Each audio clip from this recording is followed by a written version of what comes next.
કરવાની જરૂર નથી. જીવનમાં એટલું જ દોડો જેટલું કામ હોય, બાકી ખોટું દોડવાથી મહત્વ નથી. એટલે પગ ટૂંકા, આ ખરેખર બધા જ ગુણો આપણે જોઈએ ને તો હાથીનું માથું અને માણાનું શરીર થઈ જાય. આ બધા ગુણોનું વર્ણન છે. આપણે જેમ વિષ્ણુ ભગવાનનું વર્ણન કરીએ ને, શાંતાકારમ ભુજગશયનમ પદ્મનાભમ સુરેશમ વિશ્વાધારમ ગગન સદસ્યમ મેઘવર્ણમ શુભંગમ લક્ષ્મીકાંતમ કમલનયનમ. આપણે જે આ બોલીએ છીએ ને એ પ્રમાણે ઓલું ચિત્ર બનાવે. શાંતાકારમ, શાંતાકાર, ભુજગશયનમ, ભુજગ એટલે નાગ, નાગનું શયન.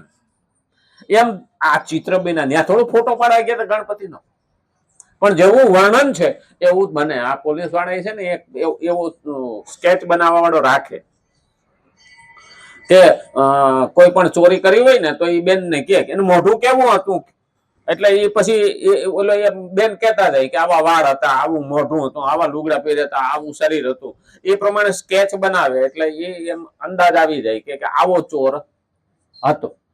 તો પછી આ એ ચિત્રકાર છે એને કહેતા જાય કે આવા આવા હતું, એટલે લાંબુ નાક, મોટા કાન, એટલે આવું થઈ ગયું. મને કે તો ભલે, મને આવી સમજણ લખવી જોઈએ ને. હું પણ એટલું બધું લખવા જાય તો કેટલા ગ્રંથો થાય. બધાની પાછળ એક એક શ્લોક આપી દીધી. એમાંથી આપણે ઘણું બધું કાઢવાનું છે. અને એટલે જ કીધું કે બીજાઓના હિતને માટે પોતાના કર્તવ્યનું પાલન કરવાથી આ વિઘ્ન હટી જાય છે અને નિત્ય પ્રાપ્ત પરમાત્માનો આપોઆપ જ અનુભવ થઈ જાય.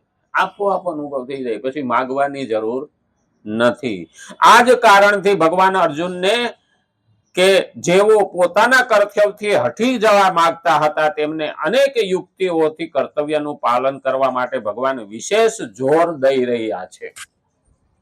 અર્જુનને બધાને કહે છે કે આ તમારા કર્તવ્યનું પાલન કરો, અને તમારા માટે નહીં, લોક કલ્યાણ માટે. ધર્મ જીવતો રહે તો લોકોનું જીવન શાંત રહે, વ્યવસ્થિત રહે, સુવ્યવસ્થિત રહે. કારણ કે અધર્મી લોકો જ ઉપાધિ કરાવે.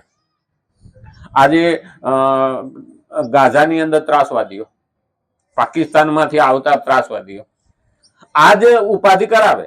કારણ કે એમને તો ધંધો નહીં, એમને તો મરે કે લાકડું ભાંગે એની કોઈ લેવા દેવા હોતું નથી.